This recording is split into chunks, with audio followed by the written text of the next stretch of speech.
देखिए, जितने भी साधक हैं बहुत ध्यान से ये सत्संग सुनेंगे। मनुष्य जीवन में संस्कार बहुत महत्वपूर्ण होता है, जो हमारे चित्त में किसी भी क्रिया द्वारा, जब आप कोई क्रिया करते हैं इंद्रियों के द्वारा, तो जो हम भी देखते हैं सुनते हैं, तो उस समय हमारे चित्त में एकाग्रता आ जाती है। एकाग्रता आने से वो हमारे चित्त में संस्कार अंकित हो जाता है, भले ही वो क्रिया नष्ट हो गई हो। ध्यान दें, जैसे आप कहीं बाहर किसी स्थान के दर्शन करने के लिए गए, तो उस समय आँख से वृत्ति द्वारा आपने उस स्थान को ग्रहण किया और वो वृत्ति तो नष्ट हो गई, आप वहाँ से चले भी आए, लेकिन जो आपने उस समय ग्रहण किया था वो संस्कार आपके चित्त में अंकित हो जाता है। ऐसे ही हमारे चित्त में बहुत प्रकार के संस्कार पड़े रहते हैं, जो समय समय पर ऊपर नीचे होते रहते हैं। जो क्रिया आप कई बार करते हैं उसके संस्कार ऊपर ही रहते हैं, और जो आपने कभी अचानक कुछ ऐसा देख लिया, ऐसा सुन लिया, वो क्रिया तो उस समय नष्ट हो गई, लेकिन संस्कार आपके भीतर है, वो नीचे पड़ा रहता है। कभी कभी अचानक से आप कभी भी उस स्थान के आसपास या उस स्थान के बारे में सुनेंगे, तो तुरंत ही वो संस्कार जागृत हो जाएगा। ध्यान देना, कोई भी हो, चाहे वो साधक हो चाहे वो साधक ना हो, लेकिन संस्कार सबके भीतर हैं। हर क्रिया का, हर दृश्य का, जो भी सुना जाता है, देखा जाता है, ग्रहण किया जाता है इंद्रियों के द्वारा, उसका हमारे चित्त में एक संस्कार पड़ जाता है। असत क्रियाओं का संस्कार आप देखें बहुत जोर से पड़ जाता है। बहुत जल्दी हमारा मन भी तैयार हो जाता है और उसका संस्कार बार बार वो गलती करने से संस्कार दृढ़ हो जाता है। फिर उस संस्कार के वो विवश हो जाता है। कभी कभी साधक भी इस वृत्ति में देखे गए, क्योंकि भजन में अधिकता न होने के कारण, भजन में रुचि न होने के कारण वो पतन की ओर चले जाते। लेकिन अगर दृढ़ विश्वास उनके भीतर भगवान का है, भगवान की शरणागति उनकी पुष्ट है, तो ऐसे साधक कभी भी गिरते नहीं हैं। उनकी हर प्रकार से भगवान रक्षा करते हैं।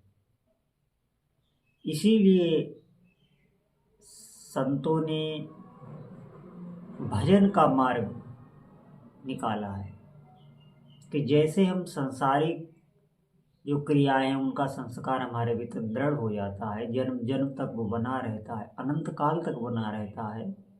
जिससे काम क्रोध आदि के जो विकार हैं वो हमारे भीतर संस्कार ही पड़े हैं, और वो उनकी भावनाएं दृढ़ हो गई हैं। वो इतने दृढ़ हो गए हैं कि वो इस जन्म में हमारे निकाले नहीं निकल रहे। इन सबका एकमात्र उपाय है कि हम भजन के संस्कार भीतर डालें। जितना हो सके आप नाम जप कीजिए। ये संस्कार आपके भीतर पड़ रहा है, आप छोड़ नहीं सकते। भी आपसे कोई कह भी दे, आप थोड़े दिन भजन करके देखिए, उसका थोड़ा सा भी संस्कार पड़ जाएगा, फिर आप भजन नहीं छोड़ सकते। आपसे कोई कहेगा भी तो भी आप भजन नहीं छोड़ सकते। हो सकता है आपको रुचि ना हो, आप संशय में हो, लेकिन आप नाम जप नहीं छोड़ पाएंगे। इसीलिए मैं बार बार कहता हूँ कि हर प्रकार से नाम जप कीजिए तो ठीक है। जैसे आप चलते फिरते उठते बैठते नाम जप कीजिए, कार्य करते हुए नाम जप कीजिए। आपका मन नहीं लग रहा तो भी आप नाम जप कर रहे हैं, ये आप संस्कार डाल रहे हैं, ये आप श्रम कर रहे हैं। लेकिन कुछ समय ऐसा अवश्य निकालिए जिसमें आप नाम के या मंत्र के, जो भी आप जप कर रहे हैं, उसके अक्षरों का चिंतन करते हुए जप कीजिए। भले ही आप दो चार ही नाम जपिए, ज़्यादा बढ़ जाइए तो 10-20 नाम जपिए, और ज़्यादा बढ़ जाइए तो पूरी माला 108 की कीजिए। लेकिन आप चिंतन, अक्षर के चिंतन देख रहे हैं और आप नाम जप कर रहे हैं, ये भी संस्कार आप डालें। एक बार ये संस्कार पड़ गया तो बार बार ये संस्कार आपको लगाएगा इस क्रिया में। अभी मैं कह रहा हूँ एक बार करके देखिए, जो भी नहीं कर पा रहे हैं आप 2-4 नाम ही कीजिए, रोज कीजिए, रोज ना कीजिए तो एक एक 2-2 दिन छोड़ के कीजिए, लेकिन इस संस्कार को डालिए। ये संस्कार इतना पुष्ट है। पहले तो आप ध्यान दें, जब सांसारिक क्रियाओं का संस्कार इतनी जोर का है तो भगवान का नाम या मंत्र जो चिदानंदमय है, जो भगवान के बराबर ही सामर्थ्य रखता है, उसका हमारे भीतर संस्कार पड़ जाए तो आप समझें अलौकिक अनुभूतियां आपको होगी।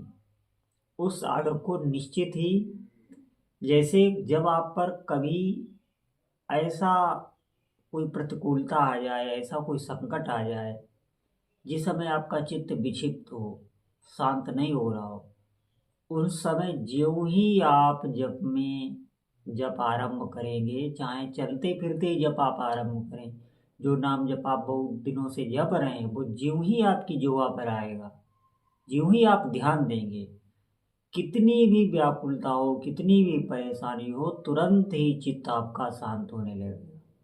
आपको निश्चित ये नाम ऐसी समस्या आने पर बचा ले जाएगा। भयंकर से भयंकर कभी पीड़ा आ जाए, ऐसा कष्ट शारीरिक आ जाए, उस समय भीतर से आपका नाम चलने लगेगा, आपके विचार बदलने लगेंगे। ये संस्कार ऐसा है कि ये आपकी हर प्रकार से रक्षा करेगा, क्योंकि नाम कोई जड़ नहीं है। और जो पदार्थों के हमारे भीतर संस्कार, जैसे बहुत लोगों को नशे का संस्कार पड़ जाता है, बार बार वो नशा याद आता है, वो नशा जब तक वो कर नहीं लेते उनको कुछ अच्छा नहीं लगता, ये सब संस्कार ही होते हैं। इन संस्कारों की इतनी सामर्थ्य है, लेकिन ये सब संस्कार जो भी हम संसारिक डाल रहे हैं, ये आपत्ति काल में आपकी रक्षा नहीं कर पाएंगे। भगवान नाम जब जड़ नहीं है, ये सब जड़ है। भगवान नाम चेतन है। कोई भी आपके इष्ट देव हो, वो सब चिदानंदमय ही है, उनका नाम चेतन है, सबका नाम समान है, सबकी शक्ति समान है।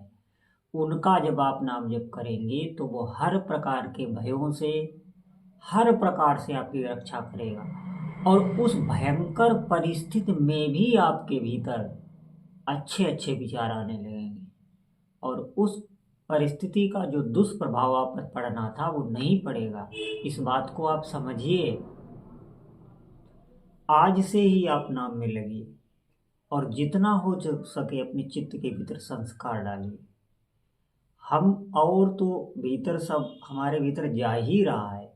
मैं बार बार कह रहा हूँ, भले ही आप बहुत सी ऐसी आदतें हैं जो नहीं छोड़ पा रहे हैं, जिनका संस्कार दृढ़ हो गया है, लेकिन अगर आप नाम में लग जाएं तो निश्चित मानिए ये आपको पवित्र कर देगा। और चूंकि ये चेतन है तो ये जितने भी आपके पूर्व पूर्व के संस्कार हैं उनको सबको जड़ सहित नष्ट कर देगा। इस बात पर सभी साधक विश्वास करेंगे, ये सत्य बात है, ऐसा ही होता है। लेकिन हमें इसके लिए लगातार लगना होगा। भगवान नाम जप में एक और बड़ी बात है कि जितना अधिक साधक का विश्वास होता है वैसा ही ये चमत्कार करता है। जैसे किसी मूर्ति सेवा विग्रह में आप जैसा भी भाव कर लेंगे, आप देखना छोटे छोटे स्थानों में भी बहुत बहुत लोग घंटा बांध जाते हैं, इतनी भीड़ होती है, इतना प्रसाद चढ़ता है, लोगों की मनोकामनाएं वहाँ पर पूर्ण होती हैं। ये सच्ची बात है, पूर्ण होती हैं तभी भीड़ इतनी होती है। क्यों? क्योंकि उनके विश्वास पर ही मनोकामनाएं पूर्ण हो रही, आप ध्यान दें। लेकिन भगवान नाम से सरल, इससे सस्ता कोई साधन नहीं। और आप एक बात और बता दें कि जितनी मनोकामनाएं, जैसी भी साधक की मनोकामनाएं, कोई परिस्थिति घटना, यहाँ तक कि जो इष्ट देव हैं उनके रूप का दर्शन तक भगवान नाम करा देता है। इससे बड़ी कोई साधना है ही नहीं। अगर नाम जापक और कोई भागवतिक या धार्मिक अनुष्ठान ना भी करे, वो जप में लग जाए, तो जितने भी अनुष्ठान है सबका फल मिलता है। छोटी से छोटी क्रिया भी अगर वो करता है तो वो महान हो जाती है। आप एक बात ध्यान दें, आप सत्संग ऐसे तो सुनते रहते हैं सबका, लेकिन आप नाम जप करने लग जाएं, फिर आप सत्संग सुने, तो आप देखेंगे आपके भीतर एक विशेष रुचि सत्संग की, और जो सूक्ष्म सूक्ष्म बातें हैं वो आप पकड़ने लगे। ये बातें पहले आप नहीं पकड़ पाते थे जब नाम जप नहीं करते थे। इन बातों पर आप ध्यान दें, चिंतन दें, अपने भीतर भी झांकें कि नाम जप से हमारी स्थिति पहले क्या थी, अब क्या हो गई।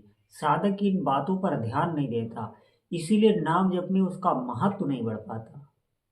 मैं बार बार प्रार्थना करता हूँ कि आज से ही आप अधिक से अधिक जप कीजिए। निश्चित आप देखेंगे जितने भी आपके विकार हैं, जो विकार आपको जला रहे हैं, वो सभी शांत होने लगते हैं। और मन जैसा नाम जब शांत करता है, ऐसा किसी अनुष्ठान से आप शांत नहीं कर सकते, क्योंकि वो मन के मल, वो जितने संस्कार हमारे मन में भोगों के जमा हैं, वो उनको नष्ट कर देता है, तभी तो ये शांति पाता है। भोगों से इसे वैराग्य हो जाता है, और शांत मन ही सुखी रह सकता है। नहीं तो आप देखें लोगों के पास कितना धन है, सब सुविधाएं भी हैं, सब सुविधाएं उनके पास है, लेकिन उनके यहाँ अशांति है, कला है, और बहुत उनका जीवन, वो बहुत परेशान है, लेकिन धन से वो बहुत मजबूत है। आप कई ऐसे उदाहरण देख लेना समाज में। अगर मन अशांत है तो आप कभी सुखी नहीं हो सकते, चाहे जितनी भी भौतिक सामग्री धन आप इकट्ठा कर लें।